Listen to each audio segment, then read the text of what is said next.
Sure,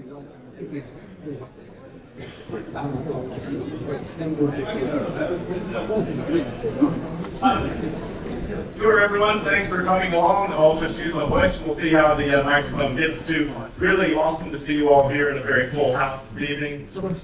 My name is Brent. I'm the City Councillor. I'll be facilitating this evening. It's wonderful that we've got a number of guest speakers here. Before I got into the City Council gig, I would say I was really into the conservation space, did a bit of mountain biking, a bit of tramping, and I will say though it's been a little while since I've done much of the hunting and fishing. That was more my high school days, but very, very good to see a broad cross-section of the community here and the packed house for the subject in front of us. The purpose of this evening is to share views, to hear about what I think is still quite a risky conservation end of the bill, to hear from some folks in the community, to hear from the political parties. We put the word out to the MPs.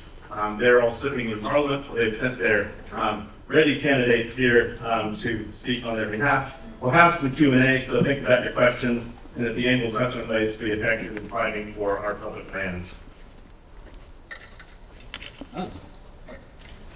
The evening will finish in about an hour's time with an optional photo wall up here under the banner Public Lands are for all. So I'm really interested, firstly, to find out who is in the room. If you're from Palmerston, can you make just a little bit more? Maybe a lot more? If you're from beyond the borders of Palmerston North, could you make some noise?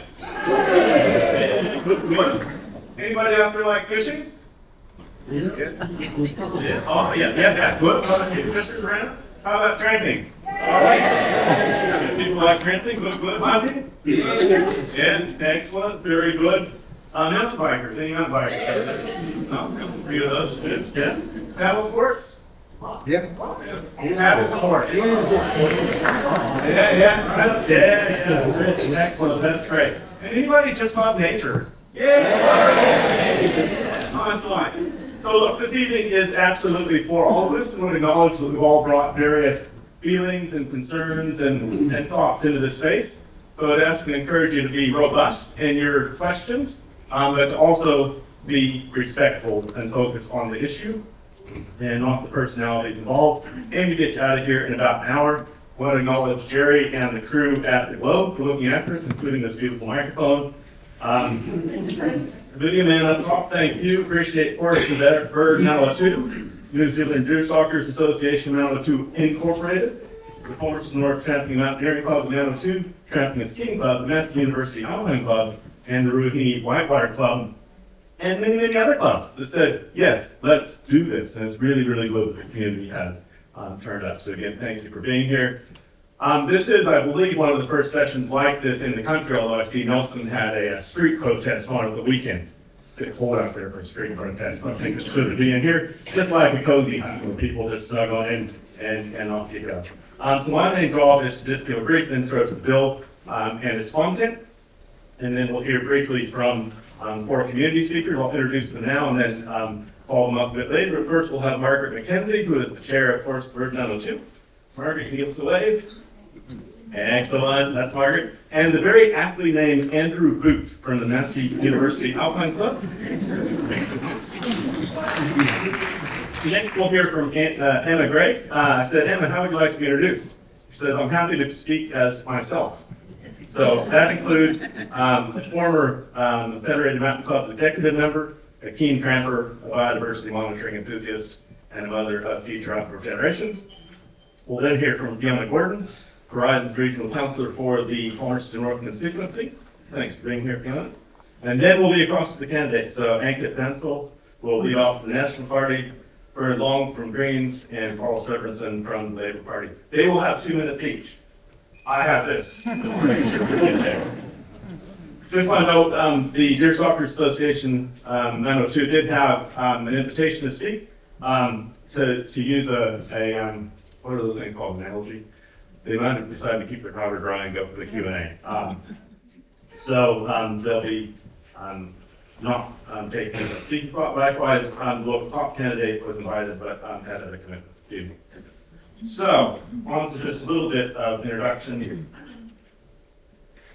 The first is the premise behind this meeting, and the premise is that public lands are for all. And my view, and I would hope that your view, is that the coalition and every future government in this nation understands that widespread selling or renting of public lands commands an unaffordably high political cost. That is the protection that we, the public, have over our land, and we must be willing to exercise it at any point. The bill as presented was a shocker indeed. Sorry for all those that are sitting facing the crowd. You're going to get your neck exercised here a little bit. When those maps came out, that's what grabbed me. I thought, my Lord, what is going on in this country? To see that much of the country at risk of sale or lease was truly, truly breathtaking. An additional 2.7 million hectares of public land for sale or lease in forest parks and the like, and that's in addition to 2.4 million hectares of stewardship land that's already at risk. So those maps were incredibly stark in showing that, and I believe quite a reckoning for the future. I'm actually quite shocked that he let a draft bill out that risks our local forest parks and country places like Tampere, the Manawatu Gorge in bright red, Pukaha Mount Bruce in bright red, and the list goes on. So it's no wonder that the reaction to that was quite swift, clear, loud, and widespread. Such that on Thursday, just after we got the posters out for this meeting, the minister found himself in front of the Environmental Defense Society conference and promised to remove the clause from the bill that would expand the sale and threat release, etc. But there is still quite a lot left in the bill to consider. I just want to highlight some of that briefly. But first, to celebrate the fact that actually people power works, right? The only reason that the minister got up in front of the Environmental Defense Society conference and walked it back is because he was getting it in the air, he was getting it in the inbox, and he's going to keep getting it until he figures it out. So it's really important that people and the public keep on putting pressure on. So what's in the bill now? I am not the drafter of the bill, nor am I an expert, but these are the things that I've managed to glean so far. First is that it still enables a process for the sale of up to 2.4 million hectares of land that's classified as stewardship land, often referred to as gravel pits and excess buildings, but as we'll show you in some slides, it's a bit more than that. It also prioritizes economic opportunities on the conservation estate. That's not on 60% of it, that's on 100% of it. And you want to think about the range of economic opportunities that are out there. Yes, there's some that are probably quite sanguine and not too big of an issue. There's some other economic activities that might be a little bit more unsettling. Thirdly, it increases the decision-making powers held by the minister. And again, we can all imagine our favorite possible minister of conservation and how much they love the land. The rest of us could imagine Shane Jones. And that's the kind of stark reality. When you hand that much power to one person, is you run the risk. The people don't appoint the Minister of Conservation, the government does. And that's a big risk that we don't, in my view, want to wear. Potential for access charges for international visitors. So again, this is something that we might have some appetite for, so a way to potentially earn some revenue.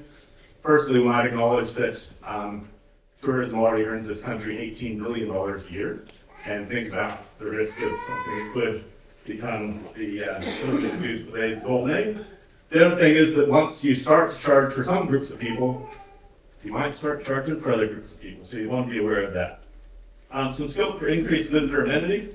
That is, again, a bit of a two-edged thing. I've certainly been to some road ends where I wouldn't have minded a little bit of shelter. I've also been to some parts of the conservation estate of this country that are already deeply overbuilt and overutilized, and we need to think carefully about how that's managed. And there's also provision for some streamlined planning, as it's called, which is code for get rid of the New Zealand Conservation Authority, code for get rid of a lot of public consultation, which would see much less public influence in terms of what's going on. Now, so I would touch a bit on stewardship land, because again, that is still at risk of sale or exchange in the bill. And like I said, the minister quite often goes on, when they talk about it on television, they talk about an old quarry that's not being used anymore, or an old building in Wellington. But I want to give you some other examples, because critically, there's also many stunning, wild, remote places that are still classified as stewardship land in this country, and we risk losing even with the revised bill. On the screen here are just three examples of stewardship land. So these are deemed already in the do something else with category. On the top left, the Waitaka Gorge in Westland, currently under a fast track proposal to develop hydro. Top right, the Denniston Plateau, very unique geology and ecology that's being eaten away even as we speak. And on the bottom, the Whanapoa Forest in the Coromandel, just part of the Coromandel that's quite under threat from mining, etc. So just three examples of what is in the 2.4 million hectares that's still at risk. So that is it for me. I've rattled through. Hopefully you picked up a little bit there. You'll have a chance to pick up a whole lot more from our speakers. Now, each of our speakers has had this question for well in excess of a day, and they kind of knew broadly that it was coming for about a week. So they've had some time to reflect on this. But the question simply is, we're asking for a 2-minute answer from each of them. Yes or no, that you and the group you represent support the conservation amendment of the bill, and why? And again, thank you to those speakers that have been here this evening. Really looking forward to hearing from you. There's a fixed mic here if you want to use it. There's a roving mic if you want to use it. Do what you like.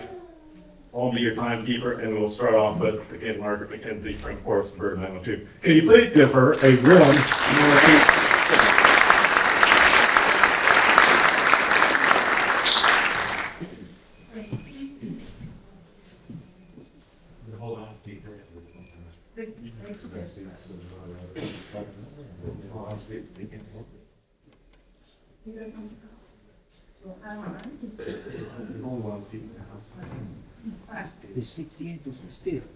Brent, just seated on the stairs.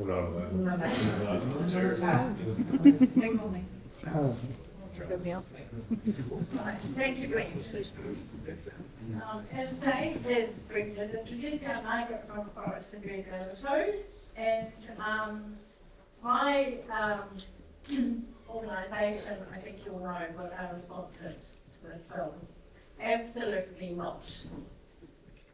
So even with the Minister's back down last week, there is still much to be concerned about the reading of this bill, especially that the bill would allow economic use and development to the greatest extent practicable.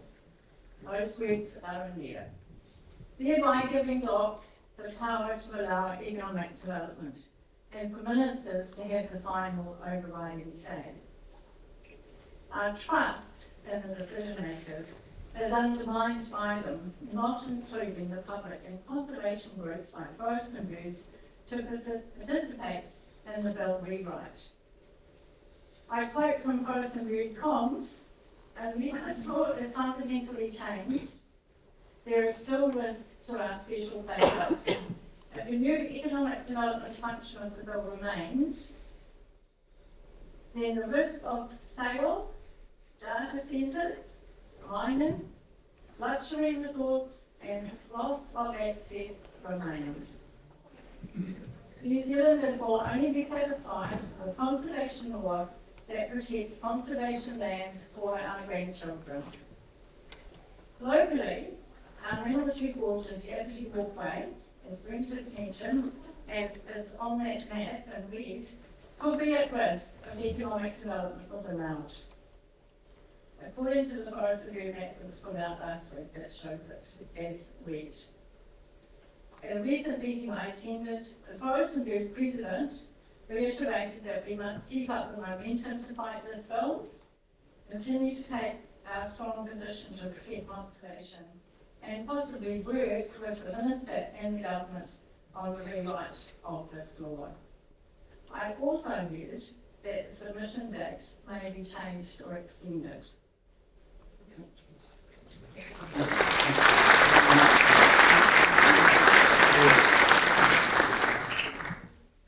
Thank you, Margaret, and a good pun. Next, Andrew Booth from Massey University, Alpine.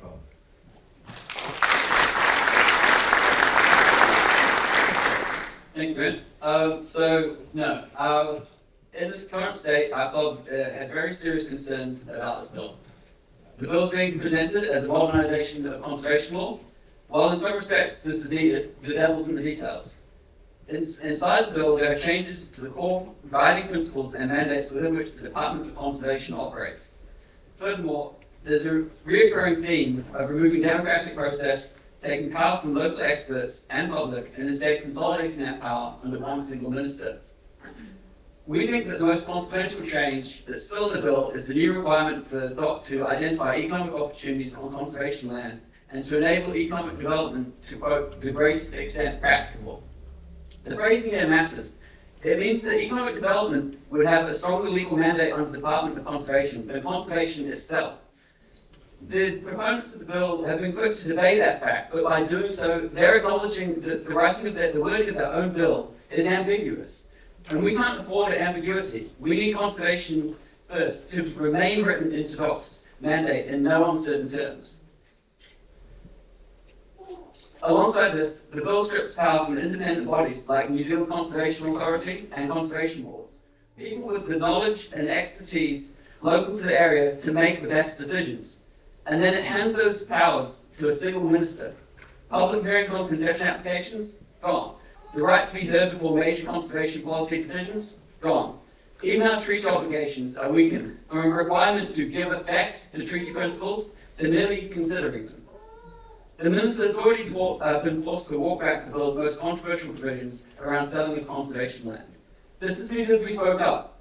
This tells you that something important, that public pressure works and public input matters. And this is exactly why the bill's erosion of democratic oversight is so dangerous. New Zealand's conservation estate belongs to all of us. We have an obligation to pass it on to future generations better than we found it. To do this requires a conservation-first approach for DOC and comprehensive engagement with all relevant parties before irreversible decisions are made by them.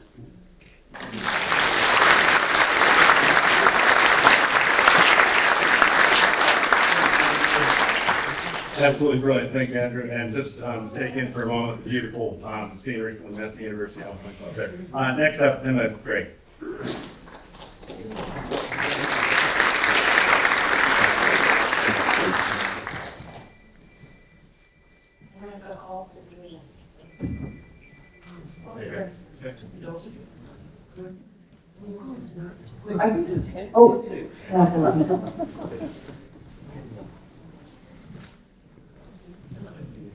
Hello.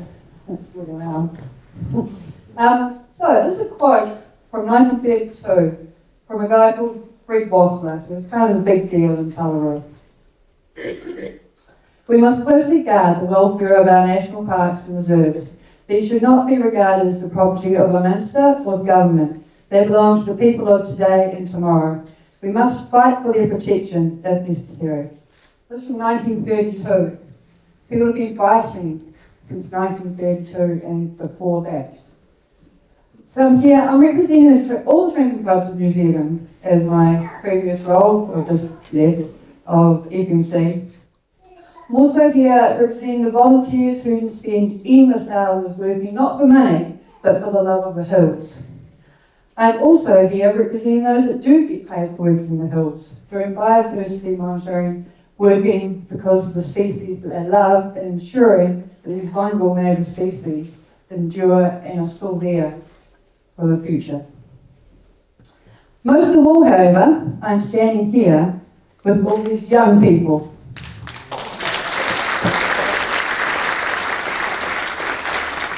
They are representing our children and our children's children. Multiple generations before us have protected public conservation land in order to retain free access, minimal development, and the freedom to roam in wild places. So I want you guys to all ask yourselves, because once these are gone, they'll be gone forever, are we choosing to be the generation that fails to protect it for the future? Are we choosing to do that? Are we going to let that happen? Because all the generations before us have protected it. Are we going to be that generation? I hope not. But so we need to push hard against this bill. It's not okay, and what they have regressed on is not enough. It is still under threat. Talarua is under threat of economic development. So fight for this, fight for yourselves and the places you've seen, the relationships you've built, and most of all for the generations whose stories and experiences are yet to be created.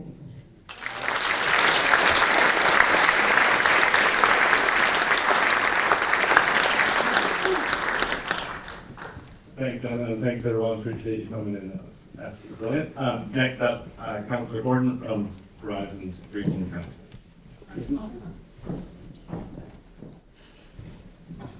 Well, thank you very much for the invite to come along today. Brent, I really appreciate it, and it's wonderful to see so many people here, not used to being in the spotlight.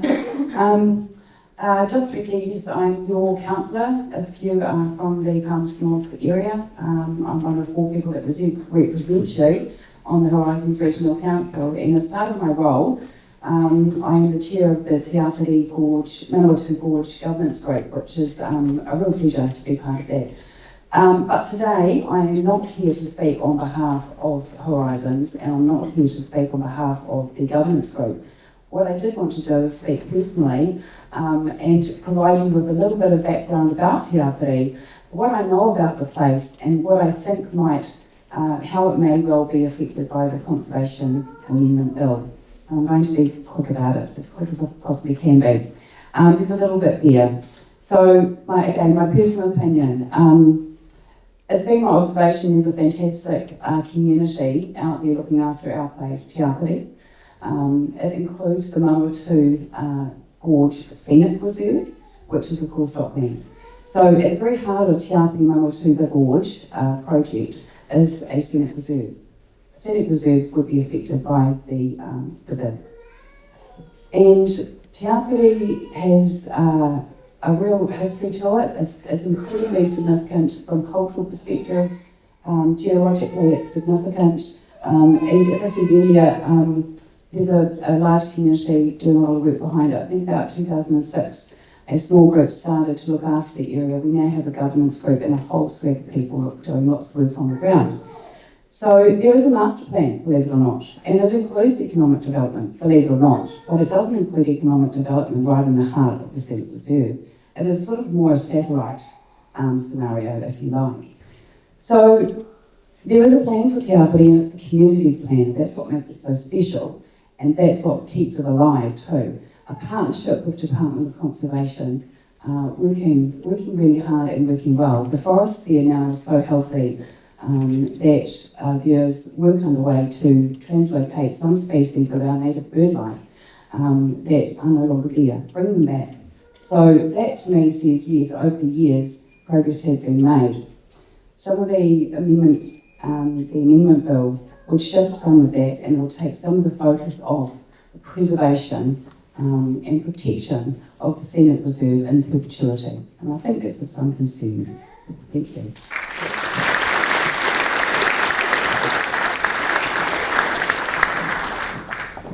Okay, well, thank you to all the 4 community speakers. Really brilliant to hear those perspectives. We now have a chance to hear from 3 candidates. Ankit's agreed to lead this off.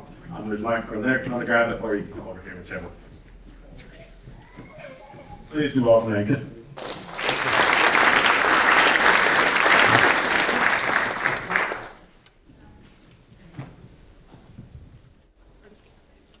Good evening, everyone. Thank you, Brent. Thanks for organizing, and the other community groups. Thanks for bringing this meeting together, and thanks to all of you from Army and other areas for being here today. And obviously, every single one of us in this room, including those sitting on the other side or in the podium and in the government, we are definitely passionate about the conservation land and other amenities with it, right? So let me get some facts in this whole picture, right? We do care deeply about the conservation land, and so does the government, right? I have seen a lot of chatter online, and there's been some things which need to be called out. And the government is planning to probably planning to sell probably 60% of the conservation land. That is absolutely not true at all. Or not even 6%, forget about 60%, not even 6% of the conservation land. The whole intent behind this law is to modernize the conservation bill, which is obviously more than 40 years old. And as Brent has said, that we would like to have a bit more, at some places, a bit more shade or a bit more better facilities, so we can go out and enjoy it, right? So the first thing is, the sales aspect is that's absolutely not true. That is why the minister has removed it, because that was creating a lot of distraction from the important piece of legislation in front of us. Second thing, I was having a conversation with Margaret before this meeting, and I have checked online as well. The submission date is extended to 10th of August because there was obviously a lot of interest. So please do make a submission because obviously, and I did hear a lot of things about democracy, right? That is why the submission process is extended. We definitely want your input into it, right? And there is no one as willing to or trying to bypass the democratic processes. So please do make a submission about it, right? And the second thing I asked Brent to, probably, I think this is the second one. Yeah. Well, like one thing is I've seen these slides and the message I want to give out here and clearly in there as well, that yes, we do care about it and we definitely want to modernize the facilities for our generation. Probably not so me, because I don't get much time from the politics, but for our future generation as Emma and some of the other we've seen, right? So thank you for being here tonight, and I'll be more than happy to answer any questions that I can. And if you have any question, want to have a face-to-face one-on-one meeting before 10th of August, before we have a submission, my office is in the corner of Square in Manawatu Street. Please, I would like to have a civil and respectful discussion, but I would be more than happy to answer any questions. So thank you for being here tonight.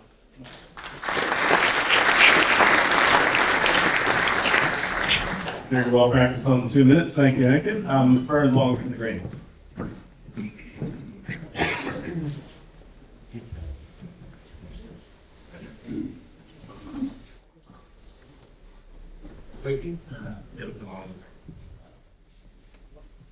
Kia ora whānau.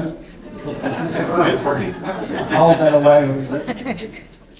Right now, the government and Conservation Minister Potaka are pushing through the Conservation Amendment Bill. Right now. This bill directs the Conservation Department to prioritise economic opportunity. That is categorically as far away from conservation and environmental protection as one can get. This will harm, or more to the point, continue to harm, our international reputation, and it is an affront to the values that most New Zealanders hold. And if we're in any doubt as to the intentions of this government, I urge you just to have a look at the comments that Minister Shane Jones made on Friday about this bill. He was very clear, to his credit. And to be clear, the Green Party will stop this bill. We will restore the true purpose of the Conservation Act 1987, and that quite simply is conservation. We will protect conservation land by stopping sale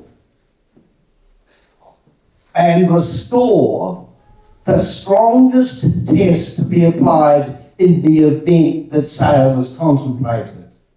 We will require that the Conservation Department, as its core purpose, halts and rolls back the degradation of nature that is taking place. Furthermore, we will give effect, I emphasise, give effect to Te Tiriti o Waitangi and prioritise that tangata whenua, our Indigenous people, are the stewards of the land. Oh, read it all, bundle. And we will. Okay.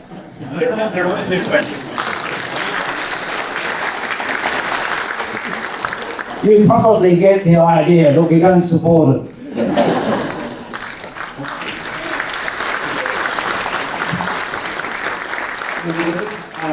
And finally, Karl Severensen from the Labour Party has his right home jacket.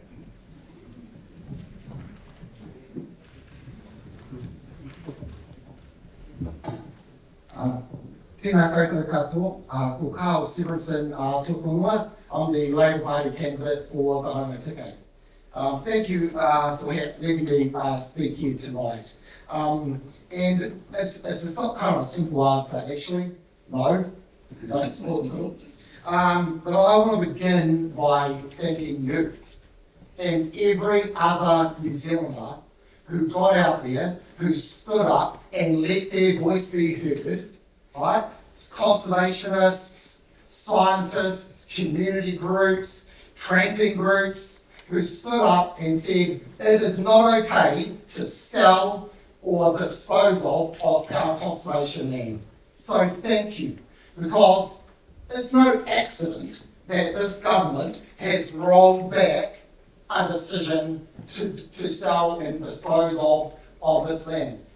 It's happened because of the actions of people. It's happened because of the voice that we've made. That's democracy in action. So congratulations. As a Labour Party candidate for the Rangitikei, I share the party's concern that there's a wider issue that still hasn't been addressed. The conservation legislation around conservation should have at its heart the protection of our natural heritage for the generations to come and not for the economic gain of today. But that's what this government is proposing. Our conservation land is one of New Zealand's greatest treasures.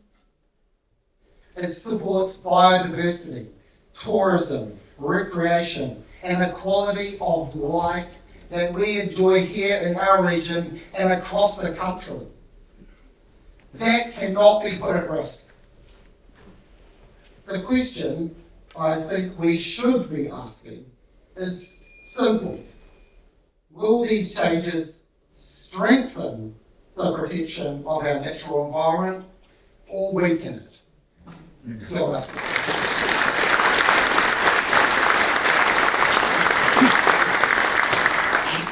Fabulous. Thank you all for sharing your initial thoughts. We're now here for the part of the evening that probably most of you have been looking forward to most, which is the Q and the A.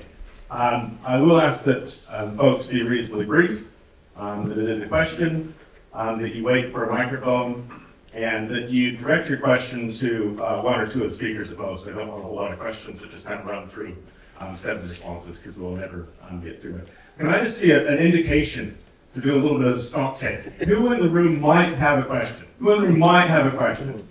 Okay, now it's only about half the dozen. We might actually get there. I don't really have a mic runner, but if somebody wants to do that, that's great. But I saw a hand up here. Actually, we'll go back. Sorry, it's not just kidding, but this one had her hand up for some time. We'll start off there.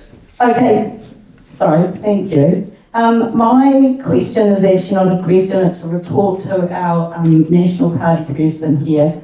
I just asked Google AI. I could be correct because it then took me to the government Parliament website for submissions.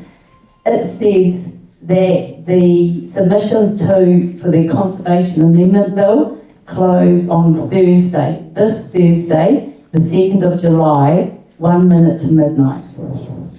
But what he said about the extension to August is actually for the second part of what's been happening, which is the National Conservation Policy Statement, which is a part of our restructuring of conservation boards, etc.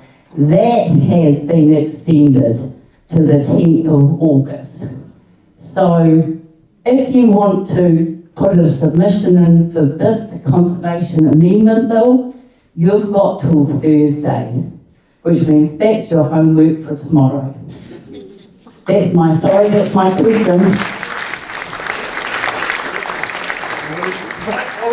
Thank you. I was looking at 2 things on the fly, so yeah, do correct. So so it's quite important. thank you. Yeah, we'll do that, but if there's somebody in the crowd that wants to be a mic runner, that'll be great. They can get some extras on it. Got a question here, and then we'll carry on. Yeah, go ahead. My question's for Ankit. How can your party plan to have environmental protection at the core of it As Chris Bishop said recently, when this bill creates a future that seeks to prioritise profit, restrict access behind paywalls, and undermine the fundamental rights of all of us to enjoy, access, and protect the conservation estate for future generations. Can you hear me? I think one thing I would like to clarify, and I've seen in some of the slides as well, right? What we have clarified of what we're trying to do in this amendment bill is like economic activities, right? We've seen, heard of one viewpoint on that economic activity. An example I would like to give you at this stage, there's no provision, for example, and I think all of us in this room will know, some of the land has no conservation value, right? For example, if it's a grazing paddock next to another farm, right? That's what we're trying to change. And at this stage, DOC has no authority, or that has no power to change and or lease it out to the next door farmer. That's what we're talking about. It's just a slower process than what you want to do. Well, that is the intent of the amendment, like I said, We're right? working through stewardship land issues for a very long time, but the department has been seriously underfunded to get to the end of that process. Well, like I said, the intent was all over again. Thanks, we'll try one on the other side of the room. Just anywhere over on this side. So, one comment and then the question. So, the first comment is a friend of mine who spent a year here on a working holiday visa, she's Singaporean. She has been messaging me incessantly about this because she's experienced the beauty and the joy of the New Zealand Conservation Estate. She's deeply worried about it. So this message has gone global. And my question is, we're a tangata whenua, and particularly Mr National, what National doing to ensure that tangata whenua's voice is paramount and is part of this conversation, because I don't see them here, and I certainly don't see them supporting that bill apart from Shane. I can't make a comment about St. John's or anything because he's a different, belongs to a different political Or party. Mr Portaka. Coming to the point. Thank you. Sure, Minister Tom Portaka, in his, because obviously you remember he wears two hats, Minister for Maori Development and Minister for Conservation. He is in conversation with a lot of AV groups as well, so he is in discussions with them. I'm asking where their voice is, not having a conversation with them, because I'm not tangata whenua, but I'm pretty sure 99.9999% of tangata whenua do not want our land to be sold. It's a taonga, it's an ancestor. Anything further from you, Ankit? If not, we've got Bernard offering. Look, in fairness to Shane Jones, since he's not here, I think I should read the quote that he gave on Friday. God is my witness. I'm not sure what God thinks have been cited here, but God is my witness. If we form a future government, we will be pushing for the DOC department to drive more economic outcomes from the DOC estate, including income, to defray the expenses of running the DOC estate. Exactly. That says it all. Not seeing any other offers from the front, so we'll go back to who's next on this side. Great, thank you. Good evening, my name is Kevin Campbell. I'm a former Member of Parliament for the Alliance, and I am the candidate for Rangitiki for the Alliance. No one is to blame why I'm not down there tonight. I'm not blaming anyone, no one is to blame. But the message is the Alliance is coming back. We're going to be registered pretty soon. But you can never run a car on a road if it's not registered, so we're not sort of, in the think of it at the moment, I'm saying. But anyhow, my question is, well, my memory, when I came in here, I was also the candidate in the Taranaki King Country by-election. For those of you who can remember that. And our slogans all over Taranaki King Country were, our country is not for sale. So here we are now, 25 years later, and this is presenting the same slogan. My question, I'm sorry for that man there, but you're in the gun, mate. And the question is, in my experience making law, and I'm a lawyer by trade, So in my experience of practicing law, legislation that I've dealt with has always had a provision that a minister must not engage in operational matters of a department. So my question is, why is a minister having this power in this legislation?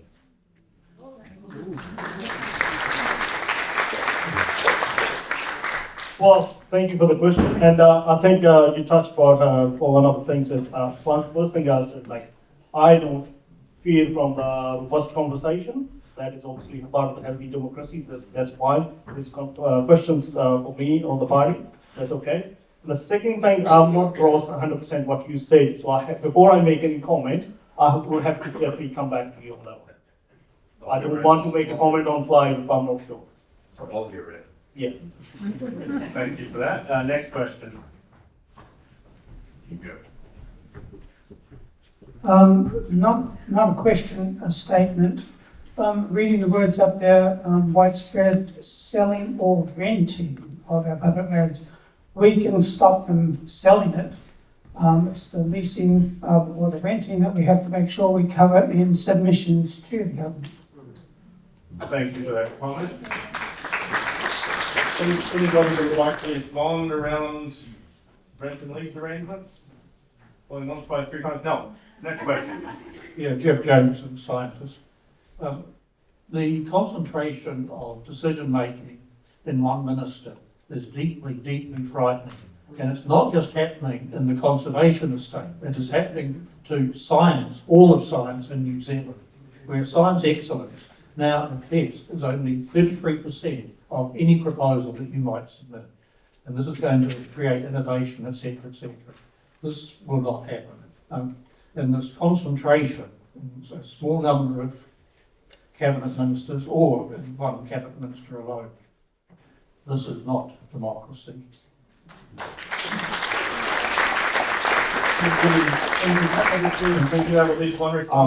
Just very quickly, I think your point is very valid, and we've heard Luxon talk about local voice, but all the time across so many pieces of legislation and things that they're doing, local voice seems to be the complete opposite of what they are wanting.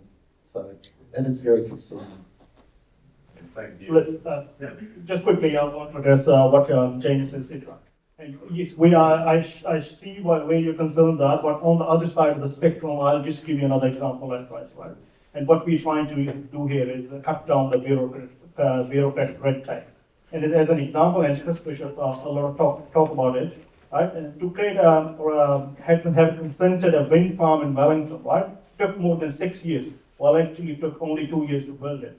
So we have, yes, I see your concerns, but we have to also look at the future as well. Future of our country, where we need more power, where we need more resources. So sometimes we need to talk about fast track as well. And if there is any concerns like this bill or any bill, like I say, be part of the democratic process, and please make a submission. Thank you. Great, thanks. One more response over here. I'll try to. Good if we can't be on the mic down, please, so it picks up on the recording. The democratic process is not efficient. It's not inherently, bureaucracy is not inherently bad. That is us coming to consensus and figuring out what the people want, and particularly with conservation land that cannot be taken back after it is lost. We need to make these decisions once and then keep them correct. We need to reach consensus, and that takes time. And then we make the best decisions for the long run for us and our future generations.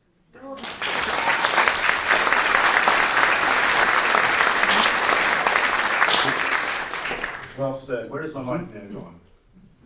Here we are. So a lot of pest control happens through free pest control, through community groups, possum trappers and hunters doing this role, which greatly benefits the farmers in the surrounding area. And I know that farmers are a major voting demographic that Nationals would like to target.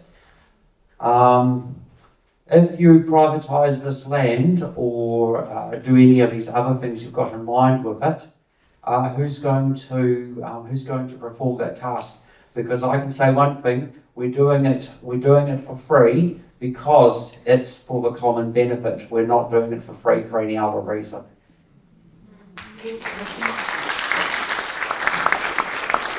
Thank you for all the work you've been, you and some of the others been doing as we were chatting before the event. But like I said, I would like to reiterate and make it very, very clear that nobody is talking about selling that 60% or even 60% of that. We're not talking about it. Right? It was always about streamlining the process. That's not intended.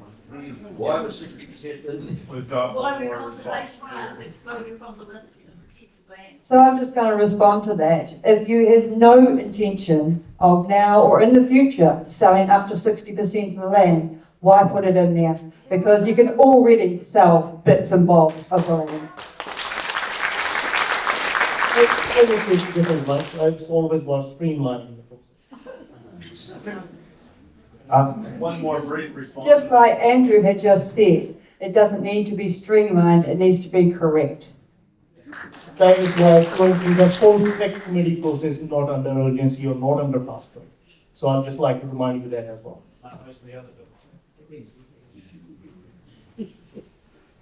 I would just add that Give one free comment tonight. Here you go.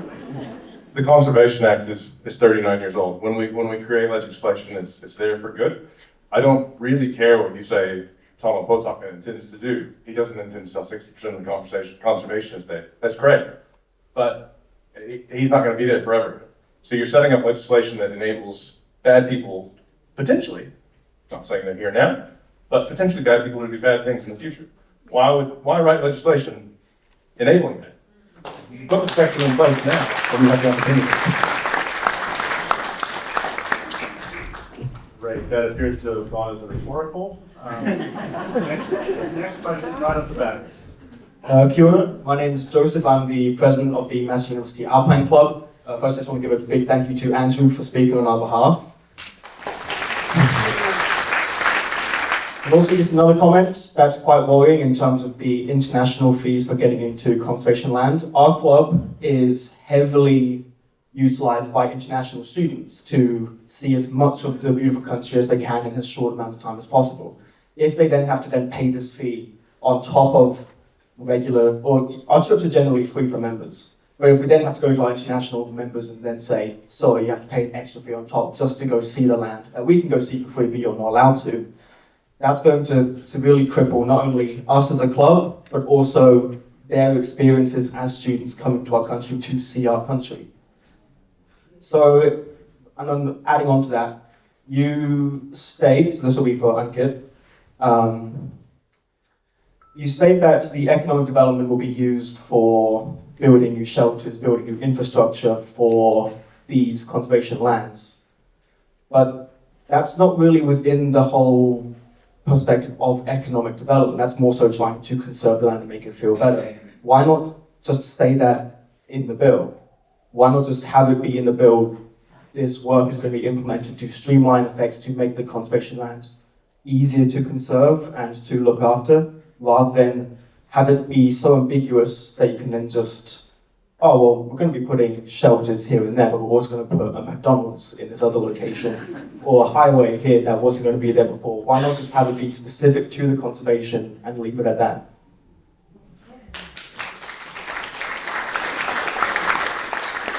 Thanks, Joseph. There's two parts of your question, but I'll address both of them separately. And first thing, you talked about some of your members, which are probably your international students, and in fact, it may have the proposed or the potential international levies. One thing I would say, reiterate once again, please do make a submission and reiterate that point, because obviously when the bill was drafted or some of the things like with any legislation, right? Officials, when they draft these bills, they don't probably come across every scenario. So this situation, I would encourage you and other members of the club, please do make a submission and give these examples, right? And the second thing you talked about, that was an example, one of the examples, like that is not the word of, as written, that was the example I was using, right? And the other example I've used is just like leasing the grazing land to the next door farmer or something like that. Great, next question.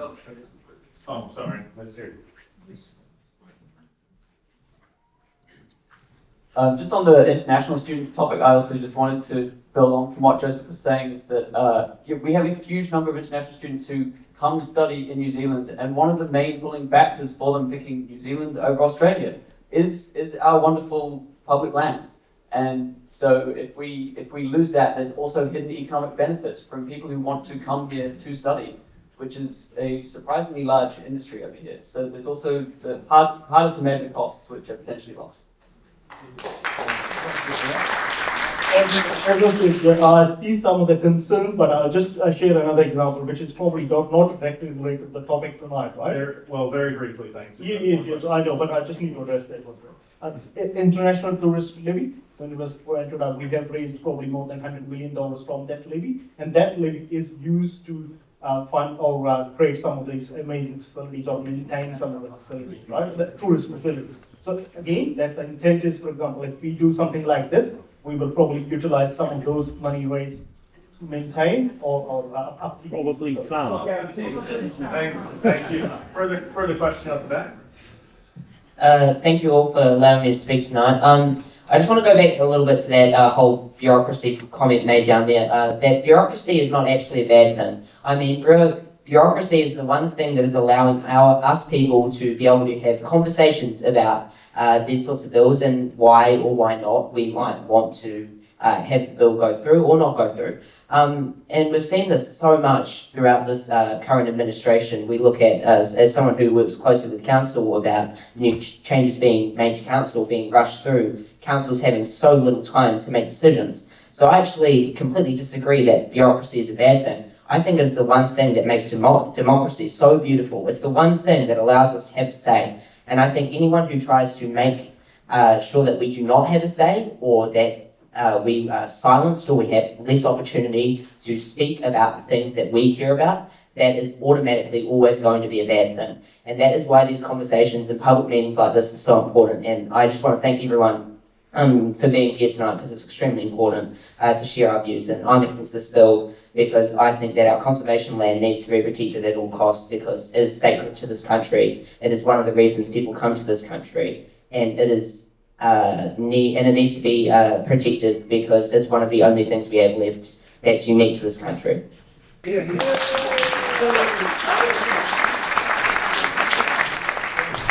A wonderful contribution from a member of the Palmerston North Youth Council, I will say. Looks like we have got at least one response on the beat. Let's go. Just a quick one, and what you said, I largely agree. One thing I just want to say, and set the record straight, is I did not say that bureaucracy is bad or right. But I say sometimes bureaucracy hinders our growth and it becomes an obstacle. That's all. Thank you. I think we have one more slide here from Margaret. I'd just like to say that Minister Potaka has completely underestimated how many thousands of people around New Zealand work in the conservation estate. In reserve, doing bush restoration, trapping, just so much work. And I know sort of being involved with Forest and Bird, I've heard so many people from the branches of Forest and Bird around the country, the 45 branches. There are thousands of people who work in the conservation estate.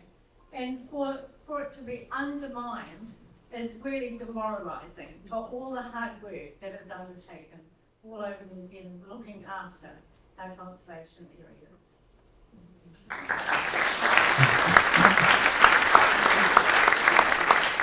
We'll have time for one or two more questions. We've got one here. Is there any following questions? And there's one here. Great. Kia ora, my name is Maury. I work for Environment Network Manawatu, but I'm asking this question in my personal capacity. Just looking online, I know there's been a bit of talk about submissions. Looking back at the Regulatory Standards Bill, there were almost 23,000 submissions made, and by the Minister's own admission at the time, only 939 were actually read. The rest were analysed by AI, which is a bit worrying for anyone who knows it's a large language model and hasn't got any intelligence. So I'd like to ask the National Party member there, what assurances do you have, even if people go through the time and effort of putting submissions in, that one, they'll actually be read by a human, or two, that the ministers will take any notice of them.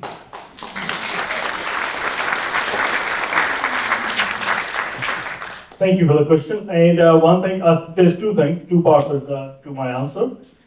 First thing, I'm not a member of parliament yet, or not I work for the parliamentary staff, so I cannot give you any answer or assurance, right? Because as you would know, any submissions are handled by the parliamentary staff, none of the politicians, right? Second thing, whenever you make a submission or anyone makes a submission, there's always an option whether you want to have an oral submission. You can always choose and try that. In any time, in every time I have tried, parliamentary service and their staff has been in touch with it and I've done that. So that's another part of you making sure that your voice is heard. Yeah. Maybe I had good luck. Yeah, you had to say that first. Yeah, sorry, I missed you there. It's just a comment. I think when the government says that they want to turn conservation land into economic projects, will benefit only a few investors that can make those economic projects. So those investors will only think about profit, they will not think about conservation. So it's two things, benefit of a few, and second, just making more and more money from their investment. So that doesn't make sense. Thanks. Did you have a question associated with that? It's a comment. Does anybody want to respond? I agree. I also agree. Thank you. Just down here, and this might be our final question. My name is Mary, and I've driven in from Ruahine today to be here. I spend quite a bit of my life doing things voluntarily, looking after the bush and removing pests in our conservation estate. And I'm mainly here, the main reason I'd like to say something is because of the moment that we're at in relation to the electoral cycle, and that we're in the Palmerston North and Ruahine area where we have a very large proportion of our voting and potential voting population who are young, who may not yet be on the electoral roll, and all of you will probably know somebody, either in your family or friends or through your, I don't know, sporting clubs or tramping clubs or church or anything, who might not yet be enrolled to vote. Now you can enrol to vote from the age of 17, not 18, 17. The government has changed how it used to be, where people could enrol on the day of the election. They've wound that back. This is going to mean there's going to be thousands of people in this country who would have been able to vote in previous elections, but this election, if they haven't got around to enrolling to vote prior to the election, they can't do it. They used to be able to do it on the day, and now they can't. So we need, all of us in the adult voting population, to encourage anybody that we meet, our next door neighbours, people at the supermarket, who cares who they are, ask them, are you enrolled yet? If you know somebody down the street who's moved from somewhere else to where they're living now, ask them if they've changed their address for electoral purposes. We need everybody to vote. Thank you. I have read something that you need to register before the 25th of October. Yeah. That's really important. You know they did that to save on bureaucracy. All right. Thank you all. Can I just comment on that very briefly? That's an extremely important point. We now have voter suppression. There are 120,000 people that enrolled and voted on election day 3 years ago. So we need to call this out at every opportunity. But picking up on your idea, one I heard just the other day in the street, that encourage our young people to enrol and get them to get 10 other people to enrol. Great, thank you. We do have one late question here. We'll take one late question. Brent on the door. I was actually just going to ask how much percent of said conservated land was going to be set aside for the preservation of that land? You know, just to preserve it for our future generations, whether it's like, along the coastlines or up in the hills by the bush where, where the pigs are and the boars are, or whether it's on the coast, where the kina are, where the pāua are. Yeah, and just a question on to how much of that conservated land is going to be set aside to be preserved for our future generations.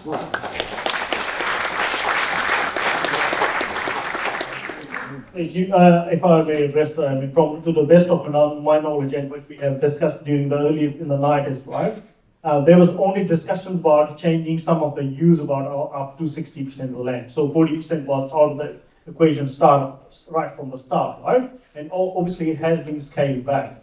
But if there is any specific example, we can have a conversation. It's open for development, economic. You're saying that all of the. One at a time, unless I can finish, and then Karl's ready to jump in. I think that's a really good question, and I think there is no answer, right? You don't know, because this act, it talks about prioritising economic development, it talks about putting that at least at the same level and potentially higher than conservation. So if I want to build a McDonald's, then maybe I can, right? I guess that's the point. And that should not be the case. The conservation legislation in this country should be focused on protecting the environment, not prioritising economic development. Yes.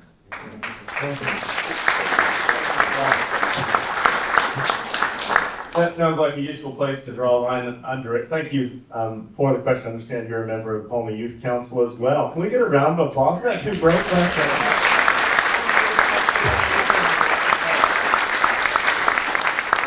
So just briefly to wrap up, thank you again all for being here. The encouragement is for everyone in this room to do everything they can to protect our public lands for the future. Just a few hints and tips, and actually some of the late comments and questions were very much in this vein as well. Really simple. If you just do something every day, and it might be that conversation with somebody that doesn't get registered to vote, or that's just moved and may not have the voting details up to date, or may not be aware of some of the benefits of the conservation estate and some of the threats it's under. So a conversation every day. Get your submission to the select committee by Thursday, 2 July. One of the reasons we rushed this meeting to this week and rushed it into a small room is because it was the one available before the submission deadline, 2 July. Beyond that, please, if this is an issue that is near to your heart, do get connected, get organized. You've heard from some wonderful clubs and conservation and recreational advocates this evening. There's lots of great clubs in this community, and they're a great way to get involved and ensure that there's a strong voice for the environment and for the conservation estate. And yes, finally, do vote. So the final question that I actually have for you, because we were asking some questions before. Final question, we're 130 days out from the election. Could you make some noise if the Conservation Amendment Bill has made you more likely to vote for New Zealand First, Act, or National? Make some noise. Come on, let's hear it. Oh, no way. Could you make some noise if the Conservation Amendment Bill has made you less likely to vote for the Coalition Party?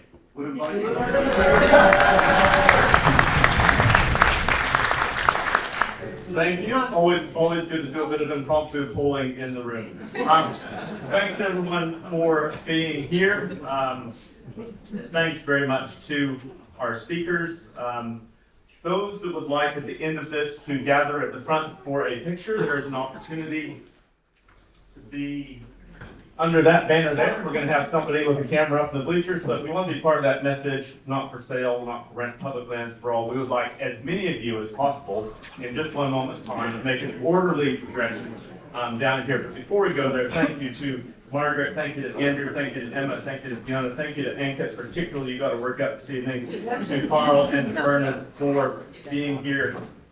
The reality is the community and democracy does include a diversity of views, so it's really good to hear that. And I'll just say that sometimes my suspicion is that things might seem like they make sense in the cabinet room, but when you go out in the real world, It doesn't. And I think this evening was a really, really good example of that, and something that would be useful for our aspiring politicians to bear in mind. Public land is for all of us.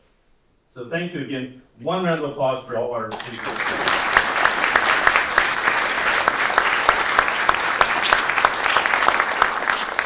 Great, and now you start to make an orderly queue down here, and we'll get Dr. Mark Barrett to talk to you a little bit